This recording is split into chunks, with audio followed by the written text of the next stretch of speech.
मित्रों, उदय सिंह चौहान का आप सभी को हार्दिक प्रणाम। आज विश्व मैत्री अभियान की हम 24वीं कड़ी प्रारंभ कर रहे हैं। धीरे धीरे मैत्री के बारे में बढ़ते बढ़ते हम 24वीं कड़ी तक आ गए। आपने सारे प्रवचन सुने होंगे। एक ही है, मैत्री के सिवा कोई चारा नहीं इस विश्व शांति के लिए। अगर हम विश्व शांति लाना चाहते हैं तो मैत्री को जीवन में स्थान देना पड़ेगा। आइए, आप जानते हो कि बारिश होती है, आसमान से बादल में से जब बारिश गिरती है तो बिल्कुल शुद्ध होती है, इसमें कोई अशुद्धि नहीं। पानी के एक बूंद में इतनी शुद्धता होती है, वो तो आप जानते हैं। लेकिन वो शुद्ध बरसा हुआ पानी का बूंद जब जमीन पर गिरता है तो आप जानते हो जमीन पर तो बहुत सारी चीजें होती हैं। कहीं कोई बूंद गटर के पानी में गिर गई, भाई साहब शुद्धता गंवा बैठी, गटर का पानी हो गया, उसको कुछ छूते तक नहीं। बूंद तो शुद्ध थी, लेकिन इनका संपर्क हुआ गटर से, गटर के पानी से। परिणाम ये आया, आप जानते हैं। कभी कभी कोई बूंदे जो होती है आकाश से जो गिरती है, इतनी शुद्ध होती है, गिर जाती है गंगा जी में, जमुना जी में, न जाने कितने पवित्र नदियों में गिरती है, तो उसी का रूप धारण कर लेती है। गंगा में पड़ी जल की बूंद गंगा जल बन जाती है। ये है प्रभाव कि किसका किसके साथ मिलन होता है, उसी प्रकार वो अपने जीवन में ग्रहण कर लेता है उस संस्कार को।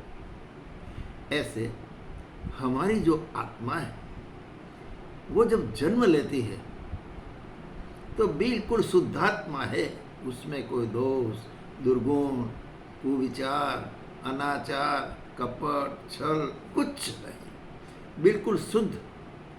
न वो हिंदू है, न मुस्लिम है, न पारसी है, इनकी कोई ज्ञाति नहीं होती। बच्चे होते हैं वो बूंद की तरह होते हैं, बिल्कुल पवित्र, बिल्कुल शुद्ध, बिल्कुल निर्विकार।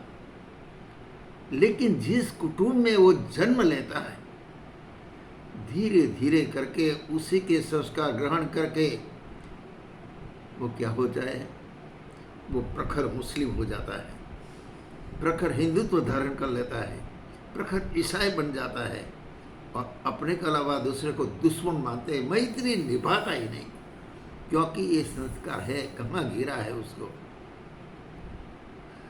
तो गटर में पड़ी पानी की बूंद को अगर शुद्ध करना है तो भाई साहब क्या करना पड़ेगा, उस पानी को तपाना पड़ेगा। और जब आप पानी को तपाओगे तो गंदगी नीचे रह जाएगी और भाप होकर शुद्ध पानी ऊपर चला जाएगा। हाँ, बराबर। तो ऐसे हमारी आत्माओं पर जो ये निकृष्ट संस्कार पड़े हैं, उसको निकालने के हमें तप करना पड़ेगा, हमें तपना पड़ेगा। उसको निकाल बार करने के लिए हमें बहुत कुछ मेहनत, परिश्रम करना पड़ेगा, तब जाके हम शुद्ध हो सकते हैं। और जब तक ये शुद्धिकरण हमारे जीवन में नहीं होगा तब मैत्री कैसे संभव है? मैत्री संभव हो नहीं सकती। प्राणी मात्र में हम जानते हैं कि एक ही आत्मा, परमात्मा की शुद्ध आत्मा सभी जगह प्राणी मात्र में निरंतर बहती रहती है, स्थायी है। और वो जो आत्मा है परमात्मा का अंश, ये किसी में अलग अलग नहीं है। चाहे कोई भी ज्ञाति हो, चाहे कोई भी धर्म हो, कोई संप्रदाय हो, इसमें जन्मे सभी व्यक्तियों में, प्राणियों में एक ही आत्मा रहती है जो बिल्कुल बारिश के पानी की तरह शुद्ध होती है। लेकिन जिस वातावरण में वो आती है उसी के संस्कार ग्रहण करके अपने को अच्छा या बुरा बना देती है। तो सारे के सारे धर्म तो कहते हैं, जैसे इस्लाम में कहा गया कि हम सब अल्लाह के पुत्र है, हम सब अल्लाह के संतान है, उनमें भेद करना गुनाह है। कौन कहता है? इस्लाम। आदर्श गुरु शंकराचार्य जी ने भी कहा है कि तीनों लोक में अपना स्वदेश है, हम कोई बाहर के आदमी नहीं। तीनों लोक में कहीं भी आप घूमने जाओ तो आप इनके सदस्य हैं। गुरु नानक से एक दिन पूछा गया कि आप हिंदू हो या आप मुसलमान हो? तब गुरु नानक ने प्यार से जवाब दिया कि भाई, मैं न तो हिंदू हूँ न तो मैं मुस्लिम हूँ, मैं तो एकमात्र इंसान हूँ। बस इंसान बन जाओ, ये भेदभाव भूल जाओ। तो उन्हें ये कहा, यदि हम अच्छे इंसान बन जाए तो मान लेना कि हम सच्चे अर्थ में सनातनी दिव्य बन जा सकते हैं, महामानव बन सकते हैं। सभी के प्रति प्रेम और करुणा का भाव जागृत हो जाएगा, हमें कभी भेदभाव में रहना नहीं पड़ेगा। वेद, उपनिषद और जितने भी आर्ष ग्रंथ यही बताते रहते हैं कि अपनी आत्मा, जिसको भी अब देखो उसको अपनी आत्मा तुल्य मानकर सबके साथ अच्छा व्यवहार करो, अच्छा देखना प्रारंभ करो। ये हमारे आर्ष ग्रंथ सब बताते हैं। महर्षि वेद व्यास जिन्हें 18 पुराण लिखे, महर्षि वेद व्यास ने अपने रचित महाभारत में एक उपदेश देते हुए कहा है कि हे मनुष्य, तू सबको मित्र की दृष्टि से देख और मैत्र का विकास कर। तू धर्म का अधिकारी है और जब मैत्र का विकास करेगा तो सच्चे अर्थ में तो उसका अधिकारी बन सकता है। कौन कहता है? वेद व्यास महाभारत में। इस्लाम भी कहता है कि यदि तू धर्मनिष्ठ कहलाना चाहता है, सच्चा मुसलमान बनना चाहता है, तो पहले अपने पड़ोसियों को भला करना सीख। सभी मनुष्यों को अपना अच्छा और दूसरे को द्वेषपूर्ण दृष्टि से देखते हैं, दूसरे को अच्छी तरह से देखना ही नहीं चाहता।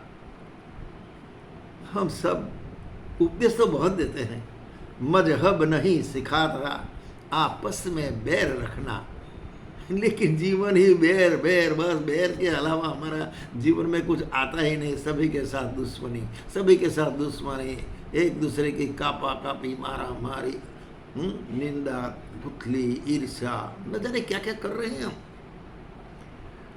हम हिंदी है, हिंदुस्तान हमारा। जातीय विद्वेष, मैं ब्राह्मण हूँ, अरे तू नीच है, तू हल्का है, तू एक कनिष्ठ है, ये क्या सब है? भाषा की बहस, हमारी भाषा अच्छी, उनकी भाषा नहीं, ये सब भाषा में सब हम भेदभाव में पड़े। भाषा से हम कट गए एक दूसरे से। सारा विश्व का वातावरण प्रदूषित कर दिया है भाई साहब, और शांति एवं संतोष और चित्त की निर्मलता जो है हम सब ने गंवा दी है। अब उसको वापस लौटाना है, हमारे जीवन में उसको लाना है। अब हमारा अंतिम लक्ष्य है कि यह संपूर्ण विश्व प्राणी मात्र के प्रति मैत्री की भावना का विकास करे। उस लक्ष्य तक पहुंचने जब हम छोटी छोटी इकाइयों में जो बट गए हैं, प्रांत प्रांत में बट गए हैं, वहीं से प्रारंभ करना पड़ेगा। हमारे में मानवीय एकता लानी पड़ेगी, मैत्री का विकास करना पड़ेगा। भावनात्मक जो हमारी एकता है उससे बढ़कर उसको जीवन में लाकर हम आगे बढ़ सकते हैं। अकेला मनुष्य नहीं, जीव मात्र के प्रति भावनात्मक वातावरण बनाना पड़ेगा और उसको आगे बढ़ाकर पेड़ पौधों तक जाना पड़ेगा, उनको विस्तार करना पड़ेगा, इनके अस्तित्व का स्वीकार करना पड़ेगा। और इस अस्तित्व का मजबूत आधार है मैत्री।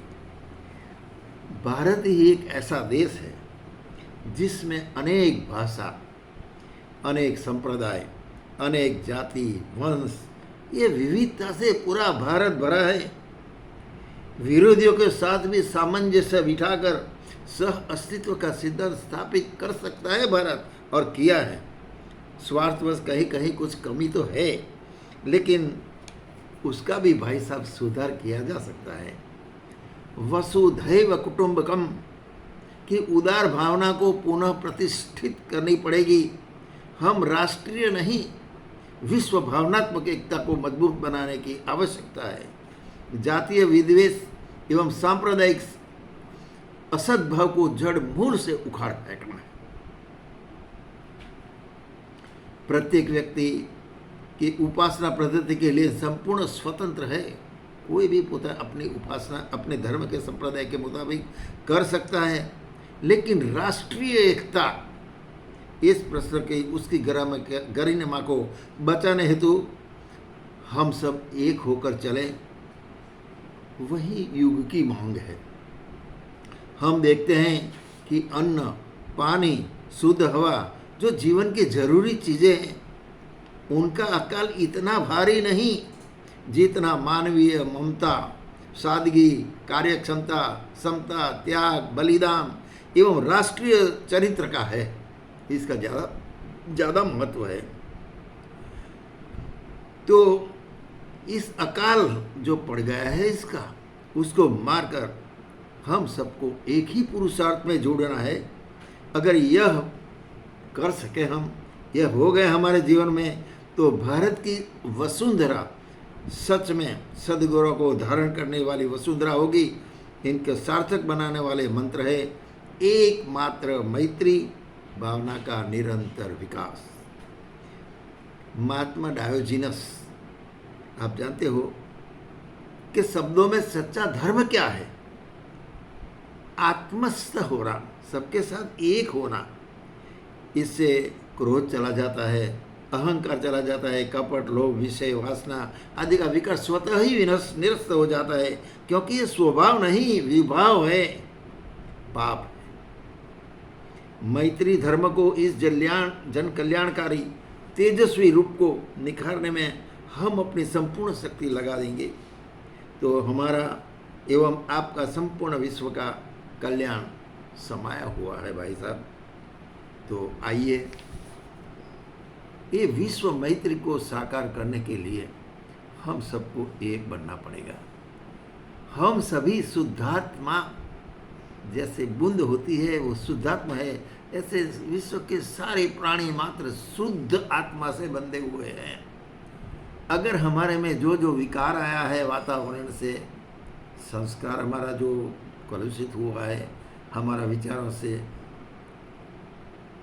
तो उसको मात्र तपाना है, जलाना है और तपाकर उनको शुद्ध करना है। शुद्ध आत्मा जब हो जाएगी, सब एक हो जाएगा, मैत्री हो जाएगी, विकास हो जाएगा। सारा विश्व का परिजन जो प्राणी मात्र है, वसुधैव कुटुंबकम की तरह एक ही धागे में बंध जाएंगे। यह है विश्व मैत्री अभियान। मैत्री में आगे बढ़ो। मैत्री ही एक उद्धार है। मैत्री ही वह रामबाण है जिसके साथ हम अपना संबंध जोड़कर हमारे जीवन को सार्थक कर सकते हैं। भाई साहब, आइए इस मैत्री अभियान की इस कड़ी को हम यहाँ समाप्त करते हैं। हमको आशा नहीं, विश्वास है आप लोगों से कि इस कड़ी से आप जुड़ जाओगे। इस कड़ी से जुड़ना माने इस प्रवचन से जुड़ना नहीं है, लेकिन आपके संपर्क में आने वाले जितने भी लोग हैं, इसको मैत्री भाव से देखो, मैत्री भाव से आगे बढ़ो और वसुधैव कुटुंबकम बनाकर आप शांति और संतोष का श्वास ले सकते हैं।